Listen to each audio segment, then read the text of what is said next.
Hello there, Kris here, Green Sabre, Doom Telly time, episode 81, beaming into your living rooms or portable devices, wherever you watch this shite from. Yeah.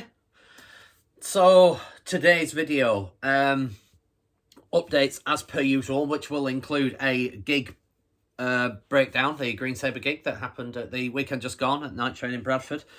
That was fucking ace. So yeah, a little breakdown of that, and I'm also going to segue into my year in retrospective. I do these every year because ultimately, I know you like me showing off fucking records and bits of physical media, but this is ultimately a channel for my various fucking bands and updates on them. So you might not be as keen on these updates, but it's tough shite. You're going to get them anyway. But yeah, I always do a that was the year that was retrospective. So that's what I'll segue into in this video as well, so you'll get a sort of breakdown. I will try and keep it concise. I know I fucking promise this every week, but I will do my best, so just bear with me. So, where do I begin? Band updates, I suppose, really. So, let's start with Crow's Blood. Back at rehearsing, and we'll be rehearsing this video's out on Monday night. Crow's Blood rehearsal, very much looking forward to that. Might be one of the last couple before the festivities. And then, yeah, New Year's going to be real sort of planning for recording the album. We've had a couple of gig offers, in actual fact, that we've sort of, upon contemplation, we were dead keen to take them, but then thought, no, they'll roll around a bit soon. And ultimately, it's a matter of we really should spend our time rehearsing, getting ready for recording the album as such, and because we still need to write another song or two ultimately for it. So it felt like the gig offers that we had were one that started next February, one that started next March, and I know it's like 2 or 3 months away, but it will soon fucking roll around, will that? So we took the collective decision to let's just hold off on gigs for now. We do have a debut gig booked. That's going to be at the From the Crypt Festival at Night Train in Bradford next April. I want to say the back end of April because it's usually over the Easter bank holiday weekend, but I'm not 100% on that. But anyway, that will be our first gig with Crow's Blood. So watch this space. But yeah, so ongoing, working on that, work in progress in the background. Godthrim, we haven't rehearsed in a bit now, but we will be doing shortly because, like I've alluded to on previous vids, we're going to start the writing process for the next album in earnest in the next few weeks. So yeah, we'll be getting something booked for that. We've got a photo shoot booked because we don't actually have a photo of the new 5-piece, including myself. So we need to sort that out for various bits of promo. Which we realised, because talking of promo, the first gig that we can announce for 2025 is next February the 8th. February 8th? It's the Saturday. Anyway, it's either the 7th or the 8th. I want to say the 8th. The Saturday night, February. Parish in Huddersfield, Godthrim, and with other acts to be announced. So watch this space. But yeah, that promises to be a top night. So I can't wait for that. So that is our first gig of 2025 that we can announce. There are a few others bubbling away in the background that we can't say anything about yet, but watch this space, like I say. So that's a Godthrim update. Green Sabre update. So let's talk about the gig. We played Night Train in Bradford on the Saturday just gone. Support to Gods of Hellfire. A horse called War had to pull out a couple of days beforehand through illness or injury. I can't remember what the reason was, but so I was gutted in a way because I was dead looking forward to seeing them actually. So all the best, lads, and get well soon, or get on the mend soon, or whatever it is. So yeah, they had to pull out, so we had Bad Smell replace them. Great band name, I'm sure you'll agree. They replaced them sort of at the 11th hour, so hats off. They played a great little set to open up. 30 minutes. I feel like there was about 11 or 12 songs, which was slightly more compared to our set, but I'll get to that. Yeah, so they opened for us like a minute's notice, so hats off, lads. Great set. Priapism, the band that I could not remember the fucking name of from Newcastle, they were next.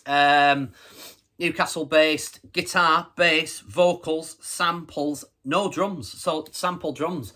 It sounded heavy as hell out front as well. It was fucking cracking. Great set from them. So I'll be keeping my eye out on them moving forward because, yeah, that was a cracking little set, was that, from them. Again, another half hour, I think, something like that. So, but yeah, first two bands down. Great. Decent enough turnout as well. I mean, obviously, I suspect weather affected a bit of turnout because it was fucking raining sideways and blowing a gale on the Saturday night. So that might have affected a bit of footfall, but it was a decent turnout all the same. So thank you ever so much, everyone that came out to that. So we were next on, and of course, we were featuring live guitars from Hamish Glencross of Godthrim, of My Dying Bride, of Val and Fire fame. And it was fucking ace. To say that, in actual fact, we didn't have a band rehearsal at all at any point going into that. I rehearsed with Brian and Rossi at our rehearsal space moving forward as a three-piece, but the only rehearsals Hamish had with us was listening to the demo at home and me going round on the odd night to just go through a few riffs with him. And he absolutely fucking bossed it. It was brilliant. And if anyone was there, would have seen the smile on my face for most of the gig. I was absolutely loving it. I mean, like I say, to go from the previous guitarist Gaz to having a guy that was in My Dying Bride for 15 years to stage right of me was a bizarre feeling. But, you know, I'm in Godthrim, really good mates with Hamish. He was the absolute fucking obvious choice of anyone to fill in, and it was magnificent. I had an absolute fucking belter of a night. Hamish was faultless, I should add, as well. I fucked up one solo run and another little harmony, but I'm blaming that on being unable to hear me crystal clear on the stage. It sounded magnificent out front, though, which is all that counts, quite frankly. So it was a stellar gig. Absolutely loved it as well. And Hamish has offered, we've got a few gigs in the pipeline for next year, neither of which are officially announced yet, so you will just have to wait and see. But we've got two already in the bookings calendar as such, and Hamish has gladly offered to be live guitarist moving forward. So honestly, I cannot wait for you to see this incarnation of us, because it kind of feels like what all the hard work has been building to. And again, I'm not trying to throw Gaz under the bus here in any way, but I mean, Hamish is another level of guitars to have. And just that, in his words, he wanted to see these songs done justice live. And in reality, like I've mentioned on previous videos, I'd and I'd thought, could we do three-piece? Could we go three-piece? Some of the newer stuff, potentially. But the old stuff, no. It needs twin guitar. It needs those harmonies. It needs that trade-off. And it sounded fucking great. Hamish threw in a little ad-lib harmony in Fracture as well. That, honestly, the hairs on the back of the neck went up. It magnificent. So anyway, I mean, I can't really speak more highly of Hamish's performance, of our performance as well. Both Brian and Rossi, stellar fucking job. It was great. It was great to get back out there. Of which I will get when I do the year in retrospect shortly. I will get into greater detail on that. But it was fucking ace. Following us, and we did run over, a cardinal sin in the live setup. We were supposed to have 45 minutes, and I'm sure we played 50. My sincere apologies. I was lost. I was in the moment. I mean, I didn't talk very much, which will surprise you video viewers here, that I keep it to a minimum live. So, yeah, it's part of the atmos. But we still ran over, so my apologies, Rich. And to Gods of Hellfire, who followed us and were their usual magnificent selves. They haven't gigged in 18 months, and you wouldn't have known watching them live. They were fucking great. If you like High on Fire, if you like that nod to classic era Pantera, then you will fucking love Gods of Hellfire.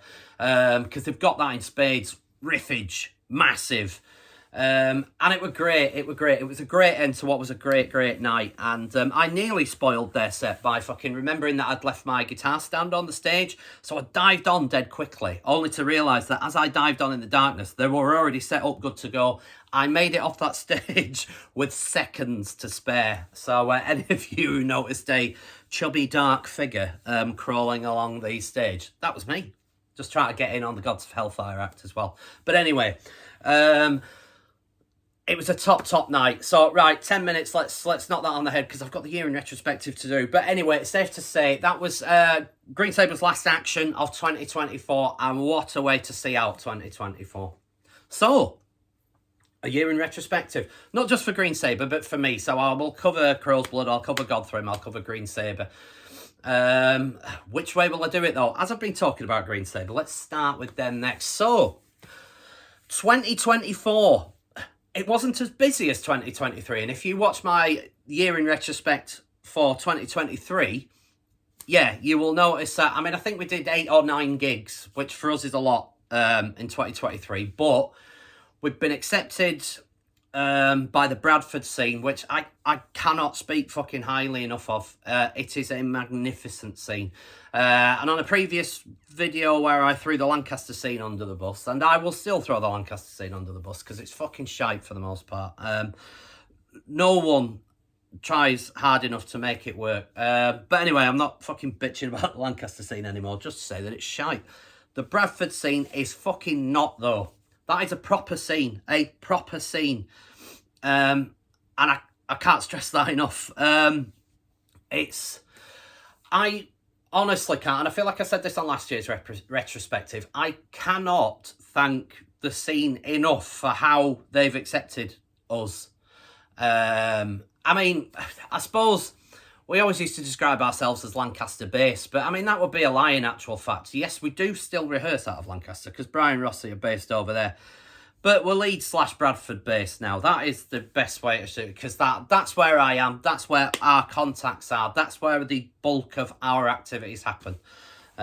So, yeah, I mean, I'm nearer to Bradford. I live in Leeds, but I'm nearer to Bradford City Centre than I am to Leeds City Centre anyway, so I consider myself much more part of that scene anyway. But let's not get bogged down in geographical semantics. Let's just crack on with the year in retrospect, which was different this year.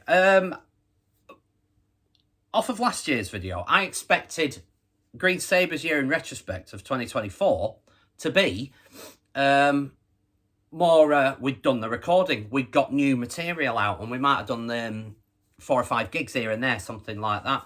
That isn't how it worked out, sadly. Or not sadly. I mean, you know, I'm not going to sit here and say, hey, everything happens for a reason, man. But it kind of felt that way. It felt like stuff that, to the untrained eye, could have looked like a sort of serious fucking bump in the road. Actually kind of worked out great for us in the end. But how did the year start? It started as normal. I think we were hoping to get a back end of January, early February gig for Green Sabre. I'm talking about Green Sabre now. I will keep qualifying that because I do have fucking 400 bands that I'm in. We were hoping to start back end of January, early February with a gig there, but that fell through. I can't remember where that was going to be. But anyway, yeah, that didn't happen. So yeah, our first planned gig was the back end of March. I want to say something like the 25th or 28th or whenever it was. But we played the Brewery Tap in Idle in Bradford with Dawn of Elysium and Camion. I will get that pronunciation right. Sorry, guys. Camion, I'm going to say. They opened for us. Great opening set. Dawn of Elysium, very much goth rock, goth metal. Great at what they do. But it was a really eclectic lineup, and I like eclectic lineups. I think it's good to have a bit of a mix, rather than seeing just the same thing 3 or 4 times over. And that was a great night. That, in fact, I feel like we did the same set that we did at Night Train just the other night. Open with Loss, Intermountain, which is a new one. I say new one; it's about 3-year-old now. Numb, title track, Close on Fracture. Yeah, it was the same that we did. And that was a great night. But ultimately, what turned out to be Gaz's last gig for us, we were scheduled to play Ruination with 40 Watt Sun and with Battalions and with Sea Bastard and with Dystopian Future Movies and with loads and loads of others, fucking Barbarian Hermit, loads of other class acts. And then, as I mentioned on a previous video, at the fucking 11th hour, Gaz pulled a sickie on us and we had to pull out of that gig. Now, I was raging about that for a number of reasons. One, because it was a massive 40 Watt Sun, for fuck's sake. We would have got to, we were technically on a different stage, but we would have got to share the lineup, share the bill with them.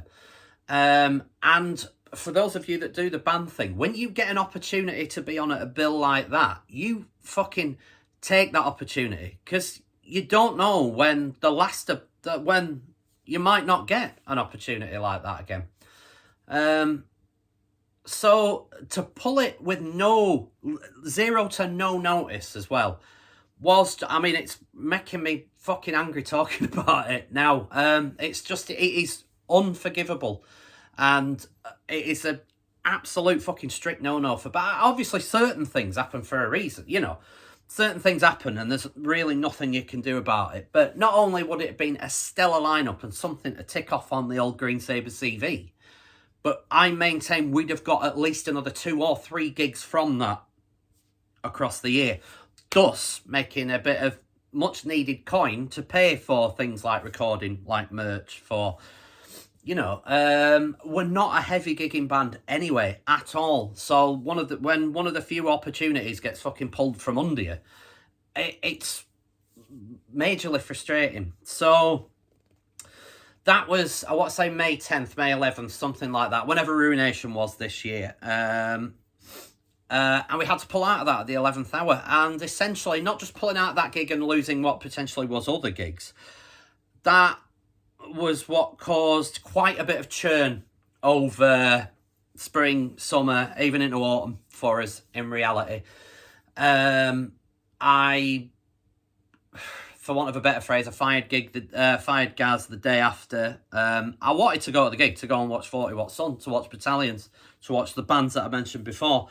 But I didn't go, because I know that I'd have probably said something out of turn at the time, knowing that I'd have been having to field lots of, I thought you were supposed to be playing. Weren't you supposed to be on?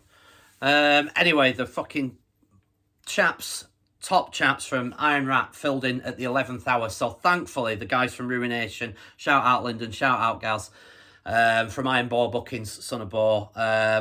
Thankfully, they didn't have a fucking massive hole in their lineup that they needed to fill. Well, they did have a massive hole, but only for an hour or two. The Iron Rat boys, which is Martin, Wayne. You will know them from. Wait a minute, are they both in Wolves in Winter? Anyway, they do that. And Martin and Isaac, of course, are also in Cyclona, so busy. But anyway, Iron Rat filled in for us, thank fuck, because that was a major fucking ball ache, not just for us, but for the organisers of Ruination. But they got it sorted, and I had a decision to make. Gaz went that weekend, and that was when we started thinking, right, we're going to have to put recording on hold, because I need to think about this. And there's lots to think about. I feel like the newer material went in a direction that, upon reflection, I start thinking, I'd rather not, go down. I don't plan on releasing Numb Part 2 when we do eventually record again, although that is I didn't plan on, I should say, but that is ultimately what's going to happen. But I'll go into that detail shortly. But it were a case of just trying to, iron out that fucking major fucking fold that we had there. So, long story short, because I've got 2 other bands to discuss here, we ultimately decided, right, Gaz had to go. We mulled it over. Should we do 3-piece? Should we do that? I went back to some old songs that had been shelved and then realised, no, there's life in that. And it was a discussion while away with Hamish on the Gotham tour that I did this summer that I'll go into detail on shortly, where not only did he suggest sort of like, hey, I could play live guitar for you if you want, which was like a fucking hallelujah moment. But also, he explained what was great about that demo was the fact the 2-guitar attack, and he's like, do you know what, you're absolutely fucking right, we can't lose that. So it was then deciding, no, we need to have the 2-guitar approach. With regards to recording, it's not desperate.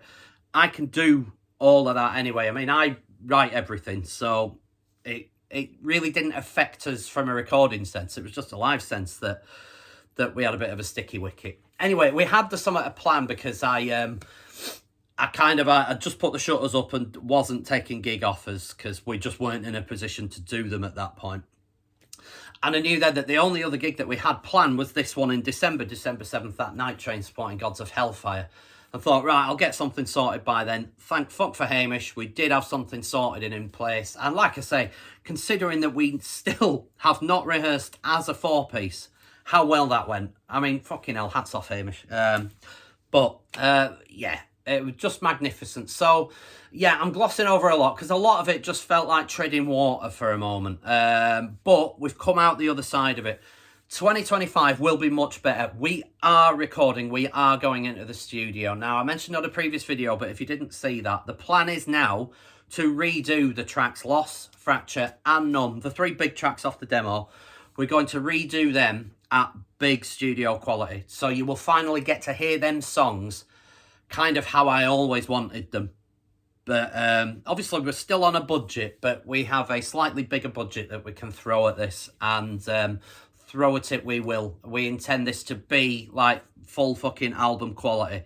So it'll be those 3 songs and 2 new ones that will sort of work into that. So might be called the Numb album. I might think of something about... one of the other things that I did with Green Sabre was set myself a fucking stupid challenge of, you will, if you haven't already noticed, even though the band name is 2 words, all our songs have been 1 word up to this point. And I wanted to keep it that way, 1 word songs. That's a bit of a fucking nod to Bong Ripper, is that? But so I wanted to keep it at that. So obviously album-wise, it might still have to be 1 word, but we'll wait and see. I might break from that fucking norm. There's no hard or fast rule on it. But yeah, that ultimately, we got that gig out of the way on the 7th, and what was a fairly up and down year for us in some respects, which we hadn't thought it was going to be. But hey, the Gaz decision ultimately was something that, I will be honest, had crossed our minds in 2023, and we felt like we could live with it moving forward. It's like, yeah, it'll be fine, and then when what happened, we realised, right, no, there's no coming back from this now. We need to draw a line in the sand, which we did. It kind of took a chunk of this year for us, but we finished it on a fucking high, and I can't wait for 2025. Like I say, 2 gigs are already in our calendar. I just can't tell you what and where they are just as yet, but you can imagine that they'll be in the Yorkshire area somewhere anyway, let's put it that way. But we would like to try and do a few gigs further afield next year. But watch this space. So yeah, ended on a high for Green Sabre. Let's move on to Krill's Blood. And we've just had a year of... Now, I will segue into here, Krill's Blood and Oaken Throne, but let's talk about Krill's Blood first. And it's just been a year of rehearsing when we can and getting the songs together. You can't rush these things, really. But still, I mean, we've got 6 songs together. 6 songs together in the space of about 6 or 7 months. So you can't really... 7 or 8 months, anyway, whatever it is. But you honestly, you can't argue with that. That is good progress for a lot of bands as such. So, like I say, we only need another 1 or 2. They're coming along blindingly. As I've mentioned on previous videos, it's so much fun rehearsing and doing the Crow's Blood thing. It's just such a laugh. Me, Lee, Aki. So I'm really, really enjoying doing that.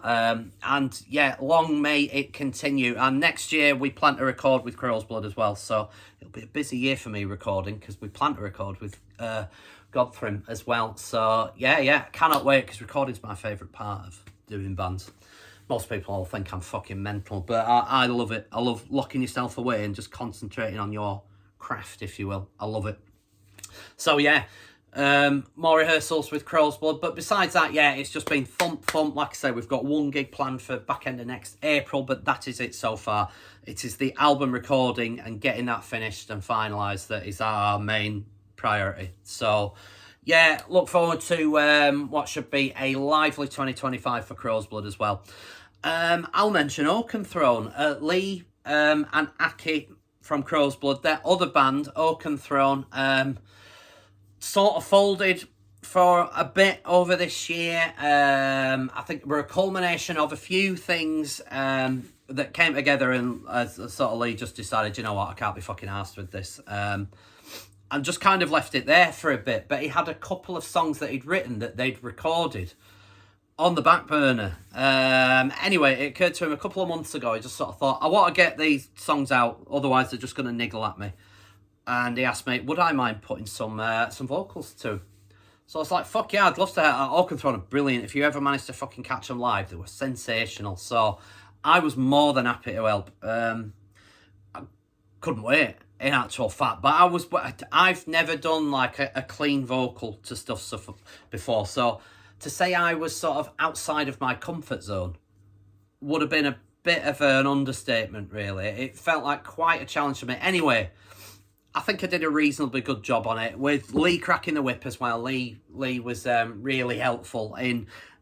Lee's got a really clear vision on a lot of things. So yeah, Lee done. I was never overly concerned. It was just a matter of sort of Lee saying, try this, give this a go. Maybe you could do this better, maybe you could do that. And I was all ears, I was receptive. And it was probably a great dynamic in that respect, because I, like I say, been kind of a bit nervous about doing this because I was out of my comfort zone. It was great to have help and get a little bit of guidance. So it felt very much like a collective idea did the vocals. So if you don't like the vocals, it was Lee's fault as well, is what I'm saying basically. But yeah, so just sort of a little segue to Oaken Throne. Oaken Throne moving forward, I will be singing for him. We don't plan on it being a live band though.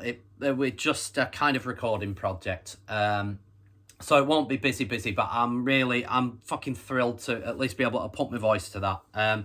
For those of you out there thinking, you've joined a fourth band, Kris, what the fuck is wrong with you? Don't worry, this will not be all-encompassing. Crow's Blood will be the main drive, and Oaken Throne will sort of happen in the background. But, I mean, like I say, I'm together with Aki and Lee most weeks anyway, so it was a bit of a no-brainer. It made absolute fucking sense, so yeah. So that's the Oaken Throne update. Godthrim. It's been this has been my first full year with Godthrim. Now, I can't remember the exact timeline, but long story short, I knew I was in I had agreed to join Godthrim in a live guitar capacity on the 2nd or 3rd of November 2023. Yeah, hang on, let me get the fucking bearings. Yeah. I'd agreed to do the live guitar role 2023 November. We had a quick rehearsal, or it felt like a bit of an audition in actual fact, and it was. I had to sort of go away and learn fucking stuff really, really quickly. Anyway, suffice to say that went really, really well. And then it didn't take long. It only felt like a sort of month. We got into December. We'd gone and done the first preliminary demos for the single that came out. We'd started demoing that in December. I think it became very apparent then that I felt like a good fit. They felt I was a good fit. And it was like a case of, do you want to join us? Second guitar. Do you want to be a full-time member? Of which I was fucking soiling myself with delight. Absolutely. It was such a great... Now, I seem to think on the retrospective video, I couldn't really elaborate on this because it hadn't been officially announced at the time, so I waited for the official announcement. But I knew in December that I was full-time, permanent rhythm guitars for Godthrim. So I sat on that over Christmas. I'm sure there were a couple of you out there in the YouTube community, you know who you are, who I had spilt the beans to, because I couldn't contain myself. I had to tell someone. So outside of my family, who don't really care, and my other bands who also knew, yeah, there was only one or two of you, you know who you are, who also knew. So it was January. I feel like it was January this year that the official announcement went out that I was, and I could proper revel in it then as such. And then the work started. We started rehearsing for my first gig, and talk about a fucking baptism of fire. My first gig was support to Crowbar at Parish in Huddersfield. So not only now, to give this some further reference, at that time I had also been sort of, I don't want to use the term headhunted, but it kind of felt like that way. I'd been tapped up for a promotion at work, so I had to make like an official application for a management role, which I since got. Hooray for Kris. So whilst I was like, if any of you have worked in higher education, doing applications for jobs in higher education are fucking ludicrously convoluted. So that was taking up a lot of my headspace. But what was taking up more headspace at the time was I had the Crowbar gig coming. So it's safe to say I was a bit of a mess for that week or two over that. Anyway, it has been a while since I've been that nervous before a gig. I mean, I could feel... We only played half hour. We opened. It was, what were they called? Inhuman Nature, that were the main sport on the Crowbar tour. And who were fucking great, by the way. They were made, so we opened. It was half hour just for the Parish gig in Huddersfield. And we opened with Devils. And I remember I could feel my hand. It took me half of Devils to just fucking settle down. Like, just get a grip, get on with it. But honestly, they're so ace and they're so supportive in Godthrim that it was fucking... My life was made loads easier. I think I only made one little screw up that you couldn't really hear, so yeah. Got away with it, or did I? So yeah, what a baptism of fire. Now, was that March? That was... No, hang on. That was February. That was February 2025. 2024, Jesus. I would... Back to the Future. February 2024, the Crowbar gig. Anyway, it went off swimmingly. It was fucking ace. I got to say hello to Kirk Winstein very, very briefly. You didn't see much of Crowbar, to be honest with you, but we just saw him sort of fleetingly on gear changeover and stuff like that. Saw the others. Cool bunch of guys. Like I say, Inhuman Nature were a fucking great bunch of guys as well. And right at the end, just before I was leaving, I managed to see Kirk in circulation. Out and about near the merch somewhere, if I recall. And, yeah, lovely guy. But it was literally, oh, hi, great playing with you. Oh, thanks ever so much. And that was about it. But I got to meet him, and he seemed like a lovely bloke. So, yeah, that was a fucking bucket list gig. Because, like a lot of you, Crowbar are quite important to me. So to know that I was, going to get to play to them, but it was also my first gig with Godthrim. Fuck, that was a big deal for me. So anyway, the next gig came up. We were headlining the Rich from Gods of Hellfire. Shout out, Rich, top man. Headlining the 2024 from the Crypt all-dayer that Rich does at Night Train in Bradford. I played the first one that he did in 2023. I opened it as with Green Sabre. I headlined it this year with Godthrim, and our gig for Crow's Blood next year is also, that's going to be our debut gig from the Crypt. So I've played all three of them so far, almost. So yeah, we headlined that. That was a great day. Some great bands on. I'm Void, Barbarian Hermit, amongst loads and loads of others. Irosis, were there Irosis on? I've forgotten. Goddeth as well, were they on? Anyway, there were loads of great bands on. And that was a top night. The crowd had thinned a little bit by the end, because we didn't go on till it was very late when we went on. So the crowd had thinned a little bit, which is a little bit disappointing, but you always get these things. And the public transport late at night in Bradford is shit, so that doesn't help either. But anyway, it was a fucking ace night, and my second gig down with Godthrim, and so far so good. Rehearsals going well, recording going well, because we demoed, and then we were putting down the official tracks for the single that came out. And I'm trying to think what came first. It was the tour. We had a summer tour booked with Scandalian and Opia. I won't go into too much detail because we're almost at 35 minutes. And I've done a full video about this tour anyway, so go back and watch that. I might link it below if I can be fucking bothered. If not, just go and have a look. We did a summer tour down south. It was only 4 dates, but 4 fantastic dates, and I had so much fun. Scandalian and Opia were our supports for that, and we played Dalton's in Brighton, we played the Music Room in Ipswich, we played the Old England in Bristol, and Junction, that's what it's called, the Junction in Plymouth, 4-dayer. It was fucking great. Brighton started it. All 3 bands played brilliantly to what was a bit of a shit turnout. Again, weather affected. You know, the storms. Storm fucking Jeff or whatever it were called. Yeah. Yeah, that definitely paid to a lot of walk-ins for that one. But it's still not decent. Not bad at all. So can't really complain. It was a decent enough start to the tour. But that ramped up sizably for Ipswich the night after. That was a fucking great turnout in there. Big venue as well. Decent turnout. Absolutely loved that. Cracking night. And I got to meet Kris and Ben from Strigoi that night as well. Both fucking fabulous guys. Shout out to Chris's missus, Jess, as well. Great to meet her, and it was fucking, it was brilliant. Met loads of people, but yeah, fantastic. We played with Iron Slug that night as well. I think there were a 4th band on at the Ipswich one anyway. So that was fucking great. Loved it. Bristol the night after, much smaller venue. If any of you have played the Old England, which I know a few of you may have, it's cosy. It's that stage. I had to sort of play it side on for the most part because the gents' toilet was like my side of the stage.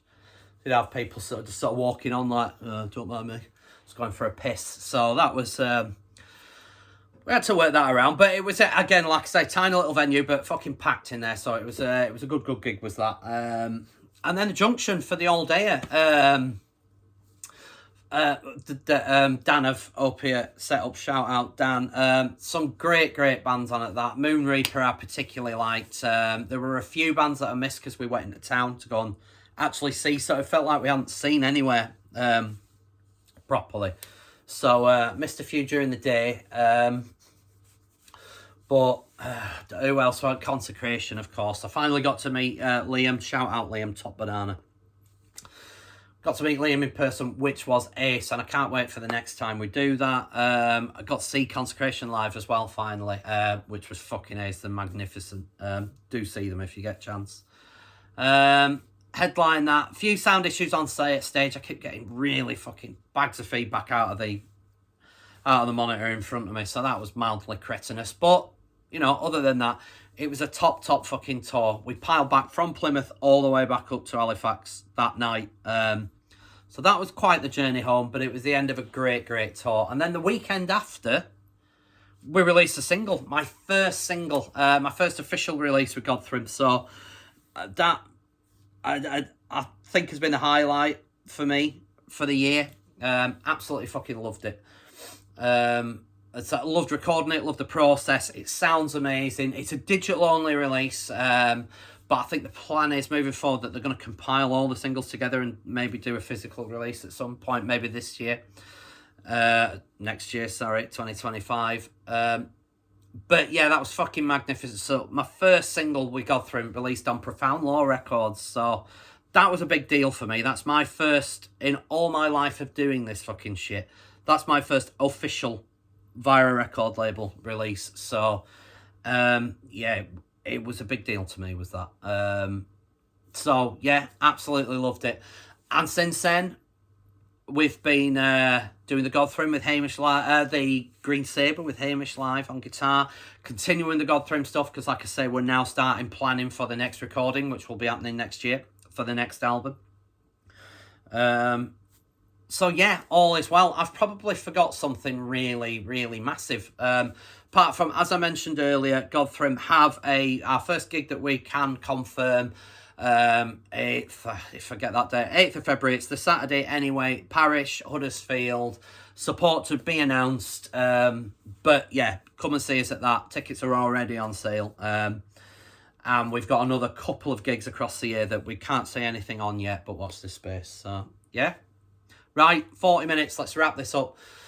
Thank you for watching. Thanks for liking. Thanks so much for subscribing. We're at 255 now. It's gone loco as the subscription. So I can't thank you all enough. Thanks ever so much for engaging in this fucking what is nonsense for the most part. But yeah, I'm glad you're enjoying it. I hope you're enjoying it. Right, enough. Next week's video will be my albums of 2024. So if you think this one's long, wait for that one. However, I'm stripping it down. Disclaimer, I usually do like a top 25 or a top 30. It's a top 20 this year, which is me. There are 45 albums that I had listed, which I've had to tweak the order of. But yeah, we're basically looking at top 20. So I'm going to have to be brutal, but it's going to be my top 20 albums of 2024. That is going to be happening next week. So keep an eye out for that video. Should land same time, usual time and place. Okay. Thanks for watching. Thanks for liking. Thanks for subscribing. I'll see you next week. So long. Later, guys.